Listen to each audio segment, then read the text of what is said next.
La mise à jour 2019.5 de Captivate introduit quelques améliorations intéressantes concernant les projets en réalité virtuelle. Je vous propose de passer ces améliorations en revue dans cette vidéo. Je vais donc créer un nouveau projet en réalité virtuelle. Voilà. Première petite amélioration, c'est la possibilité d'utiliser le nouveau panneau des actifs et la nouvelle catégorie Actifs 360 que nous avons ici pour venir choisir une photo à 360 degrés et l'intégrer à notre projet. Voici sur la première diapositive de notre projet un nouveau monde en réalité virtuelle. Alors la deuxième petite amélioration concerne les textes que je peux insérer dans ce monde virtuel. Alors insérer un texte, c'est pas nouveau, on pouvait déjà le faire dans la version précédente de Captivate. Mais si vous l'avez fait avec Captivate 2019, eh bien, vous remarquez qu'ici, le panneau des propriétés, quand ce type de texte est sélectionné, est beaucoup plus riche qu'avant. Vous avez donc beaucoup plus d'options pour mettre en forme ce type de texte.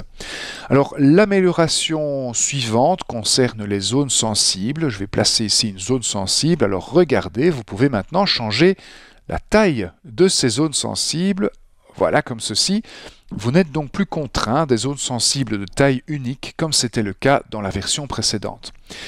Alors, comme ces zones sensibles sont des images au format SVG, eh bien, on va pouvoir profiter d'une autre nouveauté qui a été introduite par cette mise à jour. C'est la possibilité de recoloriser les images au format SVG dans Captivate sans utiliser d'outils externes. Pour ce faire, vous allez sélectionner votre image, ici votre zone sensible, puis double-cliquer sur cette zone sensible. Ça vous permet d'aller sélectionner un élément de cette zone sensible, par exemple ici la petite bulle qui se trouve ici à l'intérieur de ce dessin, et de changer la couleur de cet élément-là uniquement. Donc vous avez plein de possibilités maintenant pour changer l'apparence de vos zones sensibles.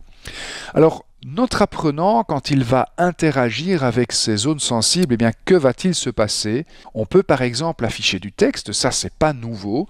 Il y a deux nouveautés, cela dit, que j'ai envie de vous montrer. Tout d'abord, quand je tape du texte, bienvenue dans Captivate 2019.5, eh bien, vous allez voir ce texte ici dans le monde virtuel.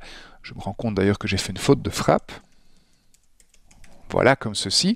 Et vous allez pouvoir le mettre en forme avec pas mal d'options supplémentaires également.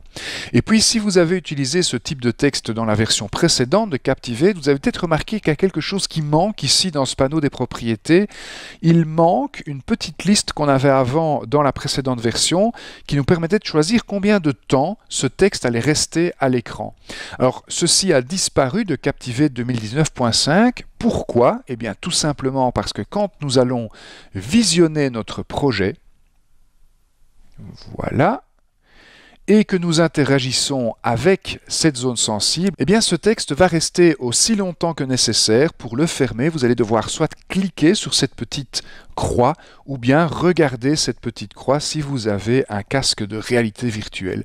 Donc ici, je vais pouvoir moi-même fermer ce texte et donc choisir moi-même en tant qu'apprenant combien de temps il reste affiché à l'écran. Ça, c'est une amélioration qui est quand même très sensible et qui était demandée par pas mal d'utilisateurs. Autre amélioration très intéressante, pour ça, je vais placer une autre zone sensible. Eh bien, c'est la possibilité maintenant dans les actions eh bien, de jouer des vidéos. Vous voyez ici, lire une vidéo, ça c'est une nouvelle action possible. Je vais devoir choisir une vidéo sur mon système, en voici une. Et donc, au moment où l'apprenant va interagir avec cette zone sensible, que va-t-il se passer? Nous allons le savoir tout de suite. Voilà. Eh bien, vous avez cette vidéo qui se met en route. Vous avez deux petits contrôles intéressants. D'abord, vous pouvez cliquer ici sur le bouton pause ou sur le bouton play pour interagir avec cette vidéo. Si vous avez un casque en réalité virtuelle, vous devrez regarder ce bouton pour pouvoir interagir avec lui.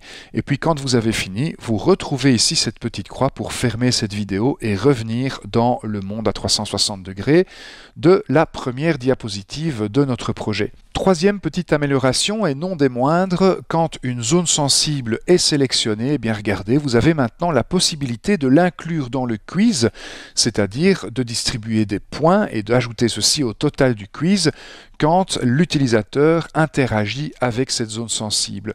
Tout ça, bien sûr, va être reporté vers votre LMS avec la norme SCORM ou la norme XAPI, peu importe ce que vous utilisez. Donc voilà quelques améliorations au niveau des projets de réalité virtuelle de Captivate 2019.5, des améliorations qui sont particulièrement sensibles et intéressantes et qui vous permettront, j'espère, de créer encore de meilleurs e-learning pour vos apprenants. Cette vidéo vous est proposée par Didaxo, votre partenaire dans la transformation numérique de vos formations.